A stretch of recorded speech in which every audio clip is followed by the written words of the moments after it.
Many people in Delhi, including a large number who should know better, journalists, reporters, TV anchors, and most important of all, people in the government, in the Home Ministry and security establishment, continue to insist that the present uprising in Kashmir is far less dangerous than what we faced in 1990. This has been the result of this has been a certain level of complacency and a willingness to allow the state government to deal with this problem, which in fact has been catastrophic for us. The present situation is totally different from 1990, because in 1990 the insurgents had guns. What is more, they were the first to use them. The Indian army, or if you like the Indian state, or if you take like the state police, used guns in retaliation and to some extent in defense. This was a distinction which I found when I went there in 1990, was very much in people's minds, even if they did not talk about it. I had noticed that there was disapproval of what the boys had done. There was disapproval even inside their own families, which I came to learn of later as I got to know them better over the next 3 or 4 years. Therefore, most of Kashmir society was appalled. They sympathized with the goals of the boys, the insurgents, but they did not approve of their methods. That, and rather than the military crackdowns that followed, was the main reason why by 1995 the militants had themselves decided that they would not resort to the gun anymore. They gave up the gun. Today, by contrast, I think as of now, as I speak, about 103 people have died in the last 3 months, since June 11th. And all of them have died without a gun in their hands. This is police killing unarmed youth. We all know that the unarmed youth have been throwing stones. We know that they have become very good at throwing stones, and that the stones are thrown with great accuracy and force.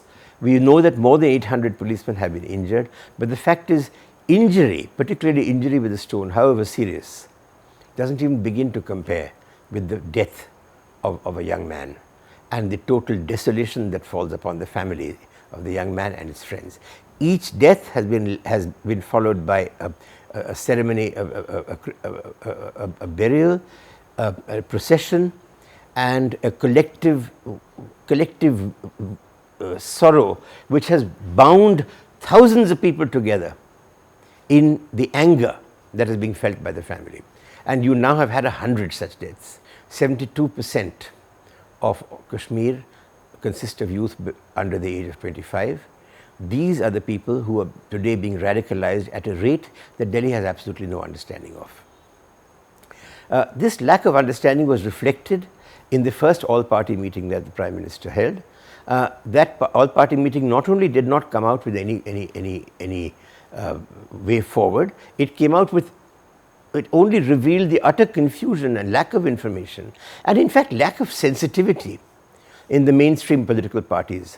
They continue to fight, notably Congress and BJP, to fight their Delhi battles, their all India turf battles, when Kashmir was burning and people were dying every day. And the Kashmiris noticed this, and they began to say, we want nothing to do with India, because while we stay with India, there is no guarantee that we will not become a plaything, a khilona of the completely unprincipled politics that we find in Delhi today. In India today, you cannot make us the victims of your political struggles. Now, this added only a fillip to the already ongoing struggle. But what it did, the danger was that this was an argument that went to the heart of people who wanted to remain with India, and it was a qualitative change.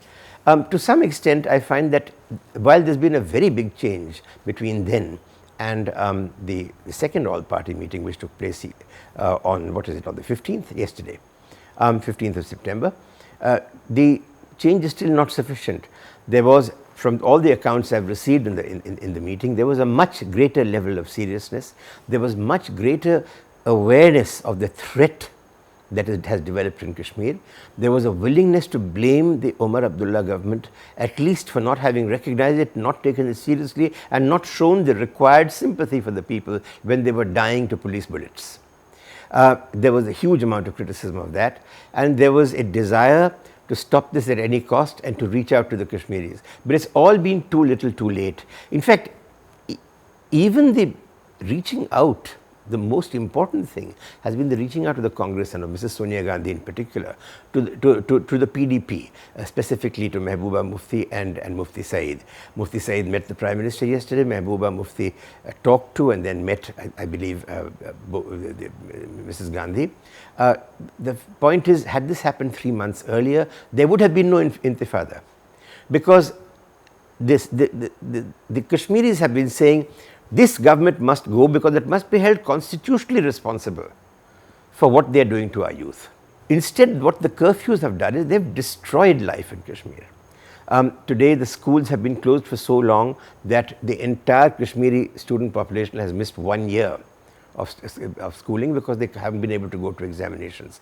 200 children of the rich were actually airlifted to Delhi to sit their exams, and of course, this was headlines.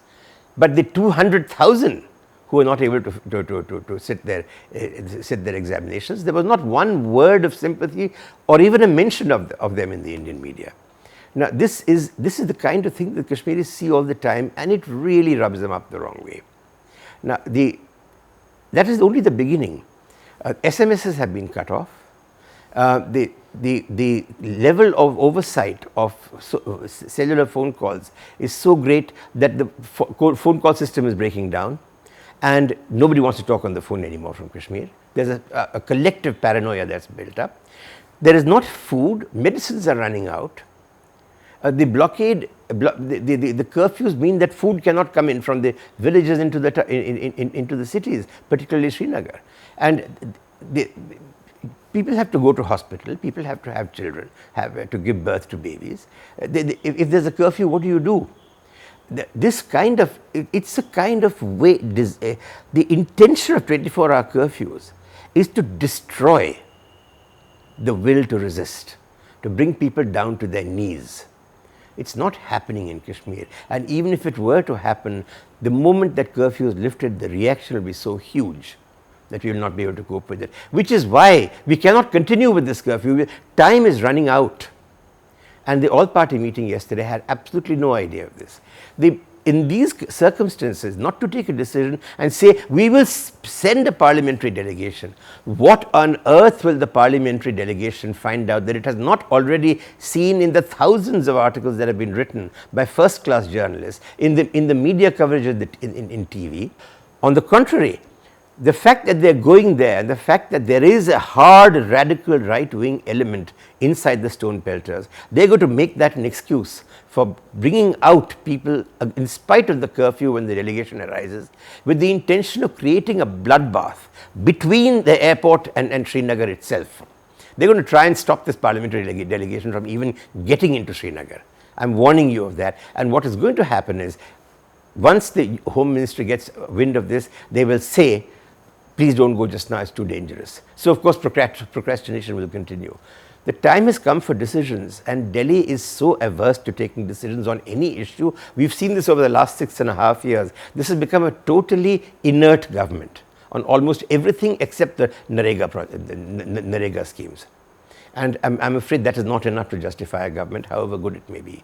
And this is the problem that we are facing in Kashmir. We are allowing Kashmir to go out of our hands through sheer paralysis and lack of political will. We keep searching for a consensus between fighting political parties in Delhi in order to do something in Kashmir. That consensus is so elusive, it doesn't serve anybody's interest to help the Congress to fix Kashmir. Don't you understand? And we are looking for a consensus there. The concept of leadership, the very concept of leadership has disappeared from the Congress party today. That you have to balance gains and losses, and that you have to take action that gives you more gains and less losses. This idea has completely vanished from the Congress party, and this is at the root of what is happening today. I think the only way forward today is to dismiss the Abdullah government, because it deserves dismissal. It is not representative of the Kashmiris. To impose governor's rule, to immediately lift, to announce that we are lifting curfew and section 144, but to appeal to the people, please, whatever you do, you have full rights to political activity, but respect the law, respect property, and keep yourselves in check. Cooperate with the police will help you. This is not theory. This has been done. It was done with tremendous success in August 2008, when there were much bigger demonstrations than anything we have seen today. We had demonstrations then of 2 and 3 lakhs of people, and not one person was hurt, because the police drew certain red lines and said, look, we will not stop you at all. This is your right to express your anger or discontent, but please do it within the framework. This is also what Mirwais Umar Farooq did when he attempted to revive, when he rang up Omar Abdullah and said that we are going to take this procession, but we guarantee you it will be peaceful. And then what we saw was the burning of a building 500 meters away from this procession, and the immediate, within minutes, slapping of the blame for that Omar Farooq, when not a single person from his procession had gone anywhere near the building. We should make it clear that as and when public peace returns, and this depends upon the people of Kashmir themselves, both the Armed Forces Special Powers Act and the Disturbed Areas Act will be removed. I want to clarify one thing. The Armed Forces Special Powers Act protects the army when it acts on its own, not in aid of civilian authority, but on its own to maintain law and order. The Disturbed Areas Act is required to protect the police, and particularly the Central Reserve Police Force. So, in fact, it is the Disturbed Areas Act that is much more important. This demand that the Armed Forces Special Powers Act be repealed is a symbolic thing that the Omar Abdullah government wanted to put over on the Kashmiris, and the Kashmiris were not fooled. I got hundreds of phone calls from Kashmir telling me that who do these people think we are? You think we don't know that the army has not been doing anything at all for the last 2 years? Therefore, you have to remove both, but we have to make it conditional on the maintenance of peace. Say that they can always be brought back. We will not leave the army, we will not ask the army to do these dirty jobs without protection, but we hope that there will be no need for any of these jobs in the future. And that is what the cooperation is about. Last, I think it is important to promise them a fresh election and to urge them to take part in it. And this time I can tell you something, the separatists, as they are called, will not stay out of the election. They will not boycott it. They will probably not take part themselves, but they will allow independents and others to do it, and you will get the freest election that Kashmir has ever had. We need also to reassure them that the IB will not try to manage through threat and through rigging of ballot boxes, for both of which I have absolute unambiguous proof, because the people who did it have sat in my drawing room and told me that they did this in Srinagar in 2008 and they are regretting it deeply today. The goal of our actions must be to make Kashmiris, to empower them and make them full citizens of a democratic India. Please remember, between 2002 and 2006, even till May 2008, they had this feeling. As a result, in 2006, when there was an election, a by-election in 4 constituencies in Kashmir, the turnout was 70%. I think that we had actually licked the insurgency. We didn't know it in 2008. One catastrophic decision, for which the credit was taken in public in the Hindu by Mr. M.K. Narayanan, the previous National Security Advisor, caused everything to go into reverse gear. We are paying the price today, but we can turn it around again.